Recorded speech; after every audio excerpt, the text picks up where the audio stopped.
March 22, 1945. 2 a.m. The eastern bank of the Rhine River, the last natural barrier protecting the heart of Nazi Germany. For centuries, this river had been more than water and stone. It was a boundary, a promise, a line that separated the civilized world from whatever lay beyond. And now, in the cold pre-dawn darkness, thousands of American soldiers prepared to cross it. They came in silence. No bugles. No battle cries. Just the creak of boats being lowered into the current, the whispered prayers of men who knew that in minutes, they might be dead. The Rhine was 1,200 feet wide at this point, wider than 4 football fields laid end to end. Its current ran fast and merciless, fed by spring snowmelt from the Alps. In the darkness, it was impossible to see the far shore. Impossible to know what waited there. But every man in those assault boats knew the stories. They knew that Hitler had ordered every bridge destroyed, every crossing point fortified, every inch of the eastern bank transformed into a killing ground. The boats pushed off. Wooden hulls scraped against muddy banks. Oars dipped into freezing water. And then silence.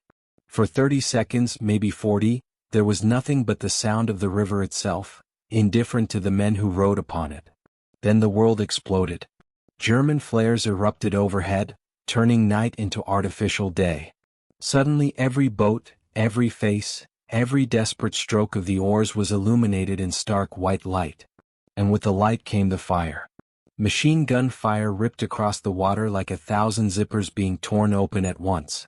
Tracer rounds drew glowing lines through the darkness, beautiful and terrible. Mortar shells screamed down from the eastern bank, geysers of water erupting where they struck. Men hunched low in their boats, making themselves small, making themselves prey. A boat to the left took a direct hit. It didn't sink, it disintegrated. Wood and metal and human bodies scattered across the black water. Survivors thrashed in the current, weighed down by 60 pounds of equipment, drowning in sight of both shores. But the boats kept coming. This was the Third Army. Patton's army. And they had been unleashed. Sergeant Michael Kravitz from Brooklyn crouched in the bow of his assault craft, water spraying his face with every shell impact. He'd landed at Omaha Beach. He'd fought through the hedgerows of Normandy. He'd frozen in the Ardennes during the Battle of the Bulge. But this was different. This wasn't landing on an occupied shore. This was invasion. This was carrying the war into the enemy's home. 30 seconds, shouted the boat commander, barely audible over the chaos. 30 seconds to the eastern bank. 30 seconds to German soil. Kravitz gripped his M1 Garand tighter. Around him boys, because that's what most of them were, just boys, did the same. Some were praying. Some were crying. Some wore expressions of such blank terror that they looked already dead. The boat lurched as its hull scraped the eastern bank. Go. Go. Go. Men poured out into knee-deep water, stumbling over rocks and mud, slipping on the blood-slick shore. German pillboxes erupted with fire. The crack of rifle shots mixed with the deeper thunder of artillery. Men fell before they took their third step on German soil, fell forward into the mud and water, their war ending at the moment it should have begun. But for every man who fell, 2 more made it to cover. Then 5. Then 20. The first Americans dug into the eastern bank of the Rhine, returning fire with everything they had. Engineers sprinted forward under withering fire, planting explosive charges on concrete bunkers. Flamethrower teams advanced, pouring liquid fire into German positions. Slowly, agonizingly, the defensive line began to crack. By 3:30 a.m., the first American flag was planted on German soil. By dawn, 3 entire battalions had crossed. Thousands of men. Hundreds of vehicles. And behind them, stretching back across the black water, came thousands more. The Rhine had been crossed. The fortress had been breached.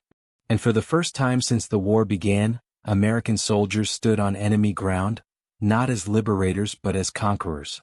Hitler's 1,000-year Reich, already crumbling from within, now faced invasion from without. The door to Germany had been kicked open. And through that door came George S. Patton's fury. George S. Patton Jr. did not watch the crossing from a safe distance.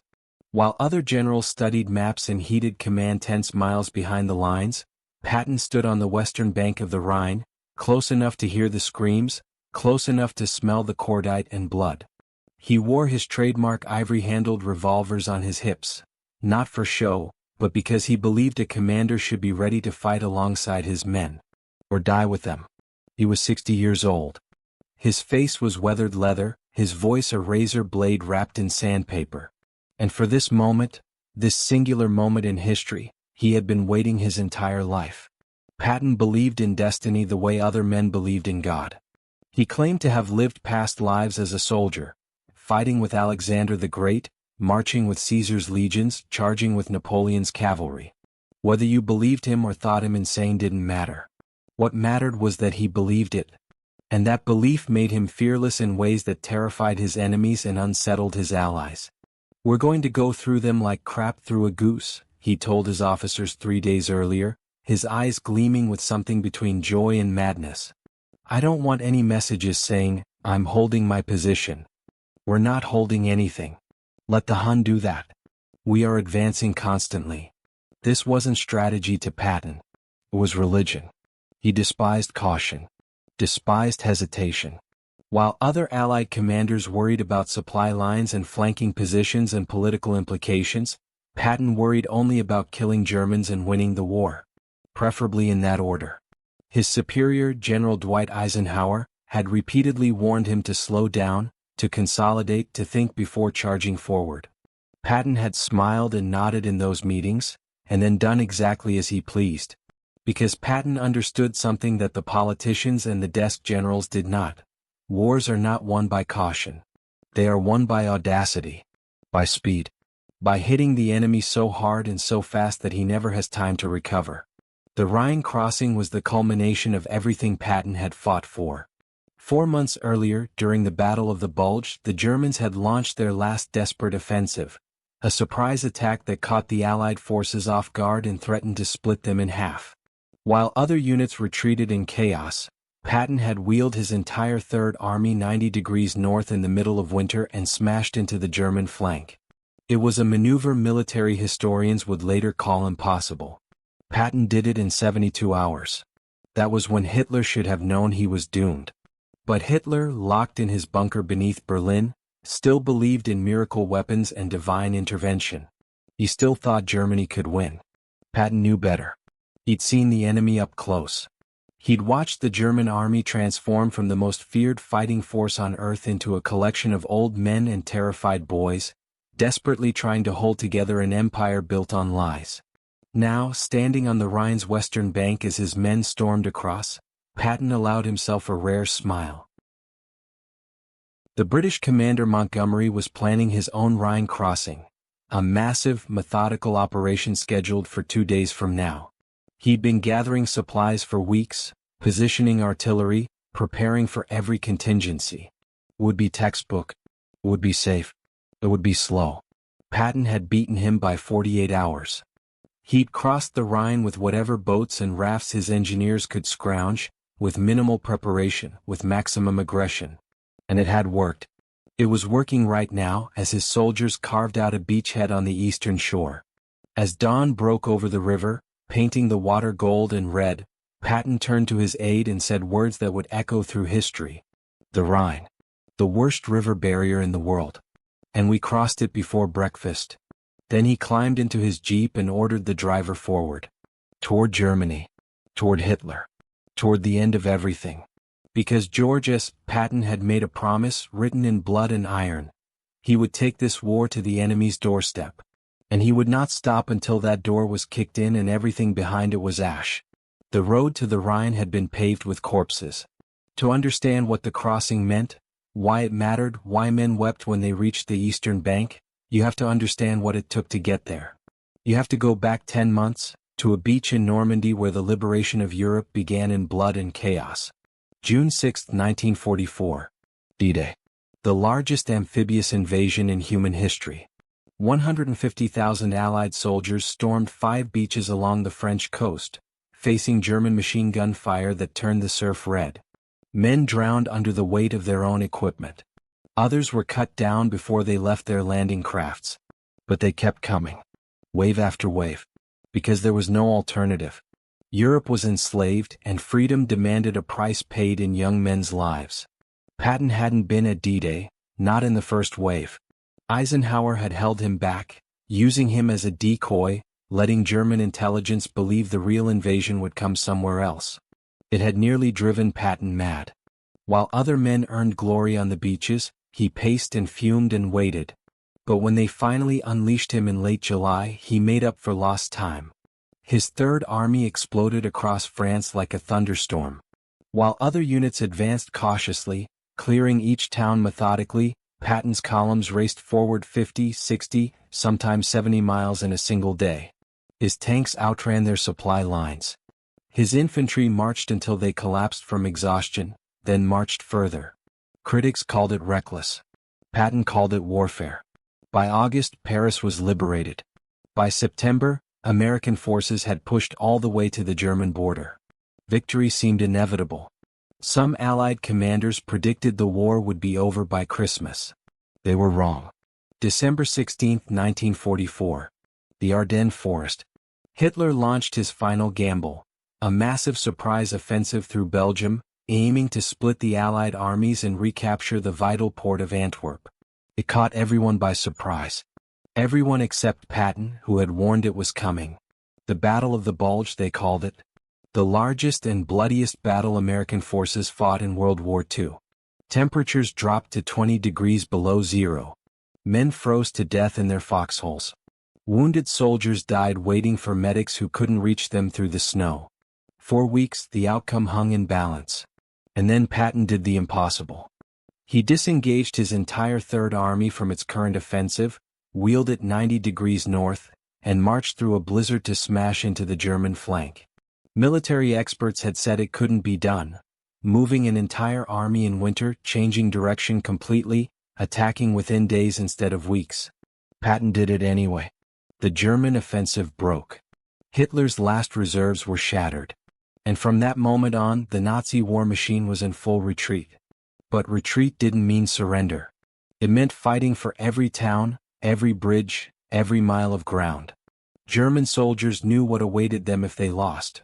Their cities would be bombed to rubble, their country occupied, their leaders hanged. So they fought with the desperation of men who had nothing left to lose. The Third Army pushed through the frozen forests of Luxembourg. They liberated towns whose names they couldn't pronounce, where grateful civilians pressed bottles of wine into their hands and wept for sons who'd been taken by the Wehrmacht years earlier. They fought through mud so deep it swallowed tanks. They fought through rain and sleet and the grinding exhaustion that comes from months of combat without respite. By March 1945, they had reached the Rhine. Behind them lay 800 miles of devastated Europe, liberated France, broken Belgium, shattered Luxembourg. Behind them lay tens of thousands of graves marked with white crosses, the boys who'd paid for every mile with their lives. Ahead lay Germany itself, the beast's lair. The heart of darkness that had plunged the world into war. The Rhine was the threshold. The last barrier. Once crossed, there would be no going back. No negotiation. No mercy. Only the complete and total destruction of Hitler's 1,000-year Reich. And Patton's army was ready to deliver it. They called themselves Patton's Boys. And they wore that name like armor. The Third Army wasn't just a military unit. It was a culture. A mindset. A brotherhood forged in the belief that speed, aggression, and sheer bloody-mindedness could win any battle. From the moment a soldier joined the Third Army, he was indoctrinated into Patton's philosophy. Attack, attack, attack. Never defend. Never retreat. Never give the enemy time to breathe. These weren't supermen. They were farm boys from Iowa and factory workers from Detroit. They were Italian kids from Boston's North End and Mexican Americans from the Texas border. They were 18-year-old high school dropouts who'd lied about their age to enlist, and 35-year-old fathers who'd left wives and children behind to fight. What made them different wasn't who they were before the war. It was who they became under Patton's command. Sergeant Michael Kravitz, the Brooklyn kid who'd been in that first assault boat across the Rhine, had worked in his father's deli before Pearl Harbor. He'd never fired a gun, never left New York City, never imagined himself as a soldier. 3 years later, he was a combat veteran who'd killed more men than he could count and stopped trying to remember. Corporal James Wheeler from rural Alabama had plowed fields behind a mule before the Army taught him to drive a Sherman tank. Now he commanded a 4-man crew and 30 tons of steel, navigating European towns that had stood for 1,000 years, crushing everything in his path when ordered. Private First Class Roberto Gonzalez from New Mexico had faced discrimination his entire life. Americans who didn't consider him American enough, despite his family living in the Southwest for generations before it was even the Southwest. Now he wore the same uniform as everyone else, bled the same red blood, and earned the same respect that comes from standing beside men under fire. The Third Army was a machine, but it ran on human fuel. Tank crews who slept inside their vehicles because climbing out took too long. Infantry who marched 20 miles a day with full packs, then dug foxholes and stood watch through the night. Combat engineers who built bridges under enemy fire, knowing one artillery shell could end them all. Medics who ran into gunfire without weapons, dragging wounded men to safety while bullets cracked past their heads. And then there were the support troops, the ones history often forgets. The truck drivers who kept supplies moving day and night, navigating bombed-out roads in the darkness. The mechanics who kept tanks and jeeps running despite lacking proper parts, improvising solutions with wire and prayer. The cooks who fed thousands of men from mobile kitchens, somehow producing hot meals in the middle of combat zones. Patton knew every one of them mattered. That's why he visited the front lines constantly, appearing without warning at field hospitals and supply depots and artillery positions. He'd slap soldiers on the back, shake their hands, look them in the eyes and tell them they were the finest fighting men who ever lived. And they believed him. Because he believed it first. The Third Army had liberated more territory, captured more enemy soldiers, and advanced faster than any other Allied force in Europe. They'd done it with fewer casualties than armies that moved more cautiously, because Patton understood that speed saved lives, that a moving target was harder to hit than a stationary one, that aggressive offense prevented defensive bloodbaths. By the time they reached the Rhine, these men had been transformed. They weren't the boys who'd crossed the Atlantic months or years earlier. They were hardened, scarred, exhausted warriors who'd seen friends die and cities burn. They'd liberated concentration camps and witnessed horrors that would haunt them for the rest of their lives. But they were also victorious. They were winning. And they knew that across that black river lay the final chapter. The end of Hitler, the end of the war, the end of the nightmare that had consumed the world. So when the order came to cross the Rhine, they climbed into those boats without hesitation. Because they were Patton's boys. And they would follow him into hell itself if that's what victory required. The first thing that struck them was the silence. After the chaos of the crossing, the explosions, the screaming, the constant rattle of machine gun fire, the sudden quiet felt wrong. Unnatural. Like the world itself was holding its breath. Sergeant Kravitz crouched behind a shattered stone wall, his rifle trained on the street ahead. Dawn had broken over the small German town of Oppenheim, painting everything in shades of gray and gold. Smoke drifted from buildings hit by artillery during the night. Somewhere nearby a dog barked. What? Then silence again. "I don't like this," whispered Private Gonzalez beside him. "Where is everybody?" Was a good question. They'd taken the town in under 2 hours, expecting fierce resistance. Instead, they'd found abandoned defensive positions, hastily discarded weapons and empty streets.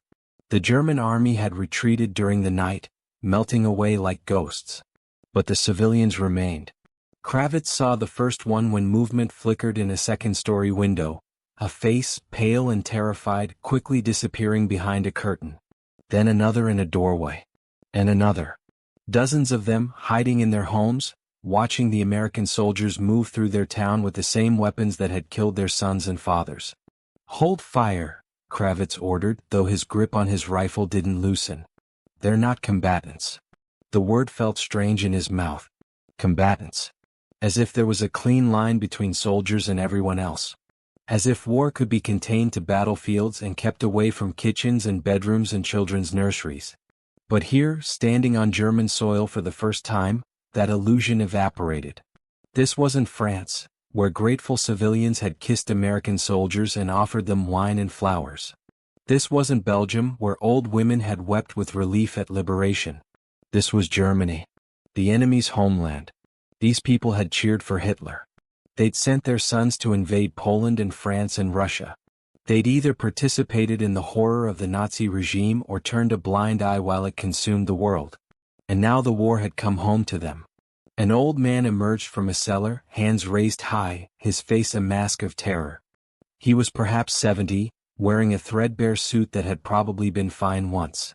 He spoke in rapid German, words tumbling over each other, pleading, explaining, begging. "Anyone speak German?" Kravitz called out.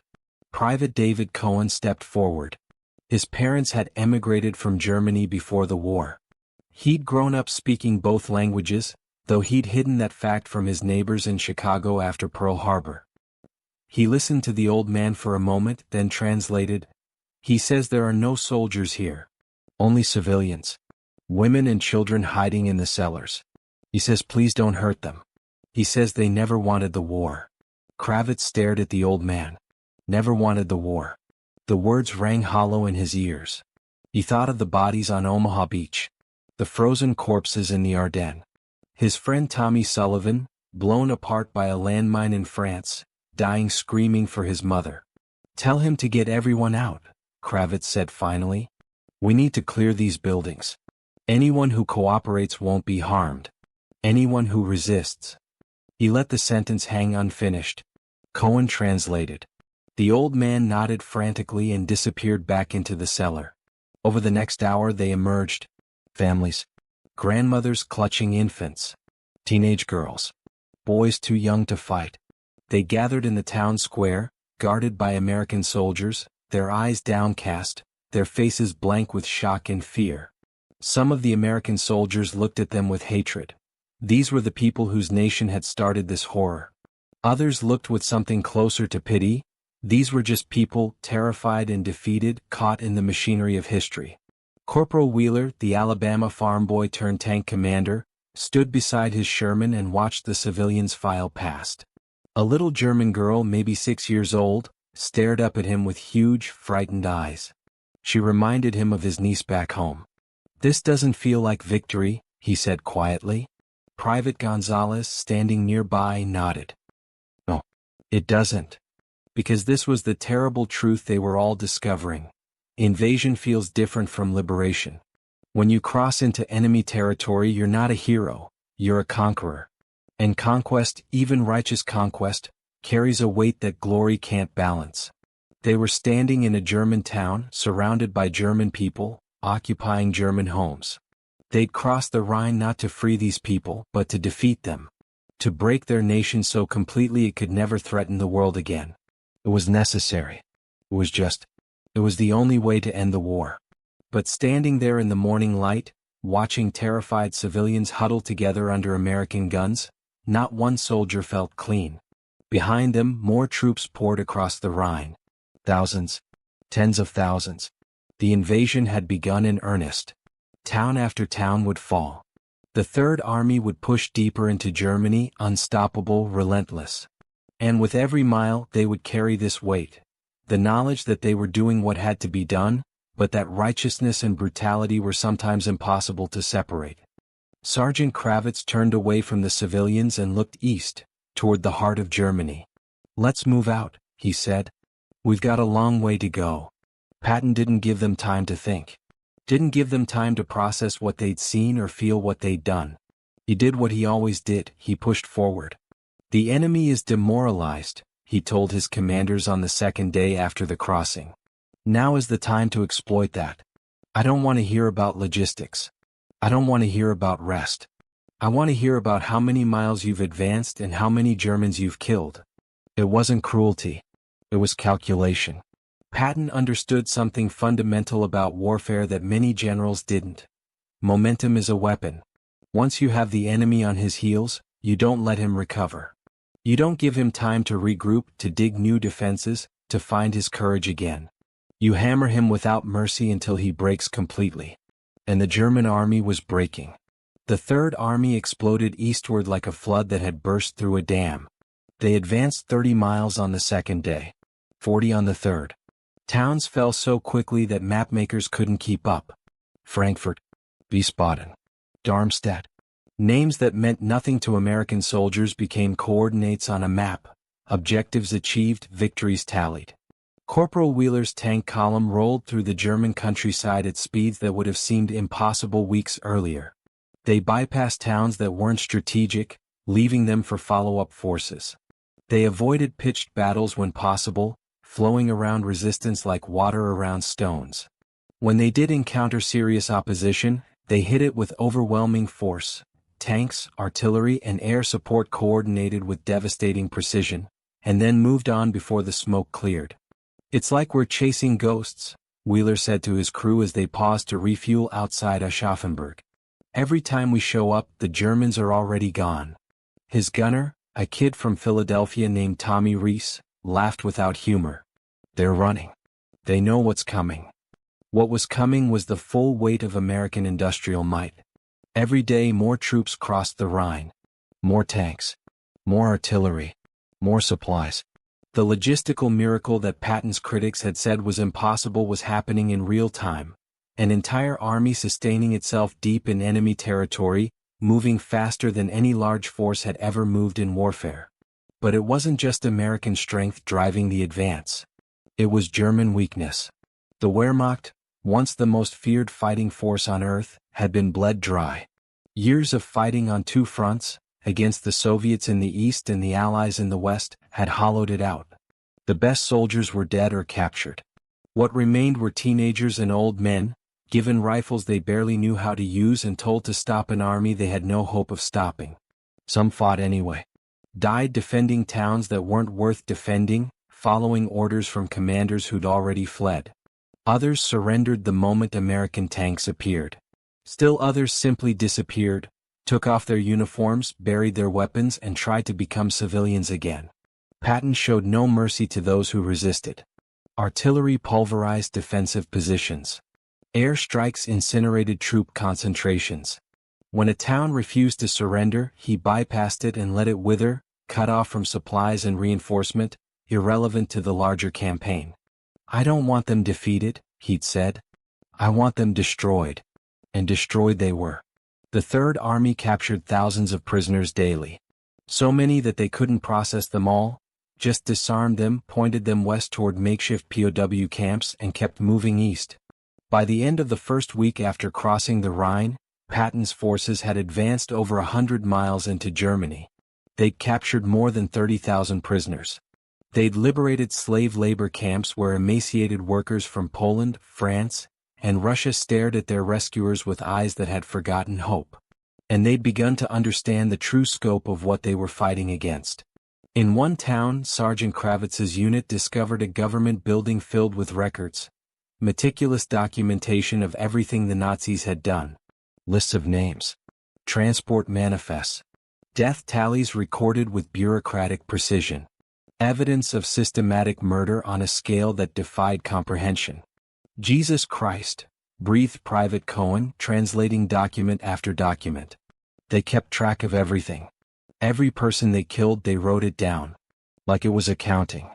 Kravitz felt something harden inside him. Whatever moral ambiguity he'd felt watching terrified civilians in Oppenheim evaporated. This wasn't just war. This was something darker. Something that had to be completely eradicated. "Bag it all," he ordered. "Every document. This is evidence." The Third Army wasn't just conquering Germany anymore. They were pulling back the curtain on an empire of evil. And with every town they took, with every camp they liberated, with every cache of documents they discovered, the justification for what they were doing became clearer. This wasn't revenge. It was excision. Like cutting cancer from a body before it could spread further. Patton sensed it too. In his journal that night he wrote, "We are not merely defeating an army. We are destroying a philosophy. A way of thinking that led to this darkness. And we will not stop until every trace of it is ash." The Third Army drove deeper into Germany. Past the Rhine. Past the main river. Toward Bavaria. Toward the Alps. Toward whatever final stand Hitler's collapsing regime might attempt. They moved with the momentum of history itself, inexorable, unstoppable, righteous in their fury. Behind them the Reich burned. Ahead its end waited. They smelled it before they saw it. April 4, 1945. A reconnaissance unit from the Third Army approached a complex of buildings near the town of Ohrdruf, following reports from liberated forced laborers. The soldiers expected another slave labor camp. They'd seen several already, places where prisoners were worked to exhaustion building roads or manufacturing weapons. This was something else entirely.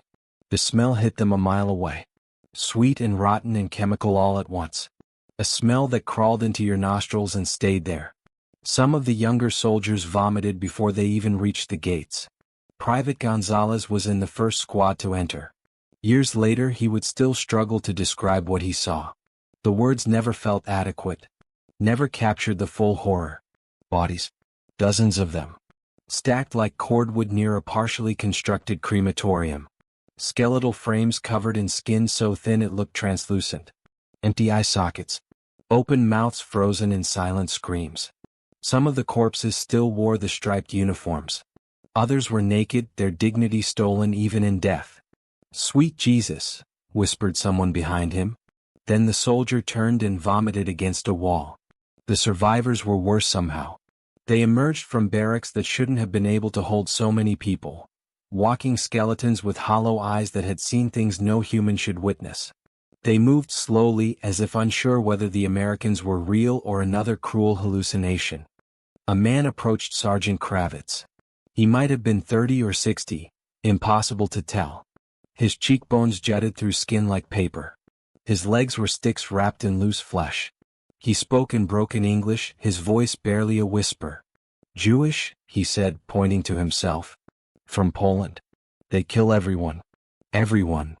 Kravitz had to look away. He'd killed men in combat. He'd seen friends die. He'd watched cities burn. But nothing had prepared him for this. For the systematic, industrialized murder laid bare before him. This wasn't war. War had rules even if they were sometimes broken. This was extermination. This was evil in its purest form. The medics arrived and immediately called for more help. More supplies. More everything. The survivors were so malnourished that eating regular food could kill them. Their bodies had cannibalized themselves to stay alive. Hearts and organs barely functioning, immune systems destroyed, minds shattered by trauma.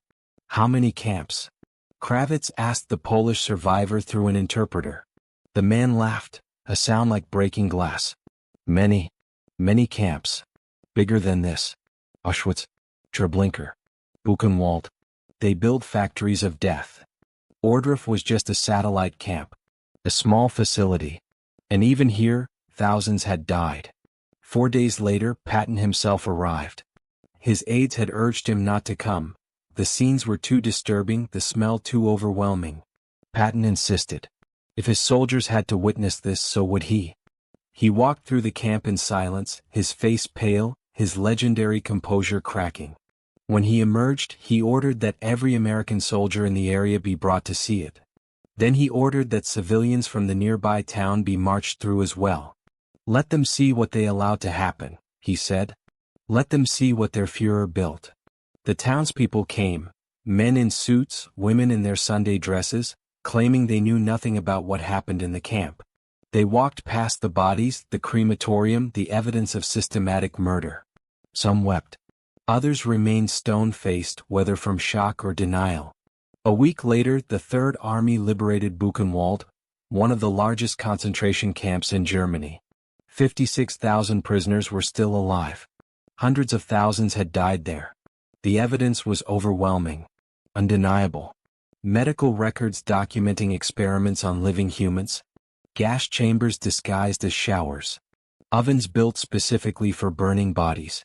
Mountains of personal belongings. Suitcases with names written on them, children's toys, glasses, shoes, hair shaved from corpses and baled like hay. Private Cohen, the translator, found records from his family's town in Germany. Found names he recognized. Found confirmation that relatives who'd stayed behind when his parents emigrated had been murdered here. He sat down in the mud and sobbed like a child. The camps changed something fundamental in the soldiers who liberated them. Whatever moral complexity they'd felt about the invasion evaporated. Whatever sympathy they might have had for German civilians hardened into something colder. This was why they'd crossed the ocean. This was why tens of thousands of Americans had died on European soil. Not for territory. Not for glory. But to stop this. To ensure that this evil was eradicated so completely it could never rise again. Sergeant Kravitz, standing among the barracks of Buchenwald, made a silent promise to the survivors and the dead alike. He would make sure the world knew. That this wouldn't be hidden or forgotten. That the price of forgetting would be paid in horror revisited. The Third Army continued its advance deeper into Germany. But every soldier carried the camps with them now. Carried the images that would haunt their sleep for the rest of their lives. They had seen the heart of darkness. And they would burn it to ash. The war did not end with a single explosion or a final battle. It ended the way all collapsing empires end, quietly, chaotically, and without dignity. By late April 1945, Germany was no longer a nation in the traditional sense. It was a patchwork of shattered cities, fleeing civilians, broken units, and commands that no longer connected to anything real. Orders came from Berlin, but Berlin itself was already dying. Patton's Third Army kept moving. They crossed the main river, then the Danube. Bavaria unfolded before them. Rolling hills, forests, villages untouched by bombing, places that looked almost peaceful if you ignored the war passing through them like a storm. White flags appeared everywhere. Bedsheets hung from windows. Entire towns surrendered without firing a shot. German soldiers surrendered in droves. Some marched toward American lines with hands raised, rifles slung over their shoulders, relieved that it was finally over. Others arrived in rags, having deserted days earlier, blending into the countryside until the inevitable caught up with them. Patton showed little interest in ceremony. Disarm them. Move them west. Keep advancing. That was all. Because somewhere ahead the Reich was collapsing in on itself. On April 30, 1945, deep beneath the ruins of Berlin, Adolf Hitler put a pistol to his head and pulled the trigger. The man who had promised a 1,000-year Reich ended it in 12 years, hiding underground, afraid to face the world he had burned. The news reached the front lines days later. Some soldiers cheered. Some just nodded.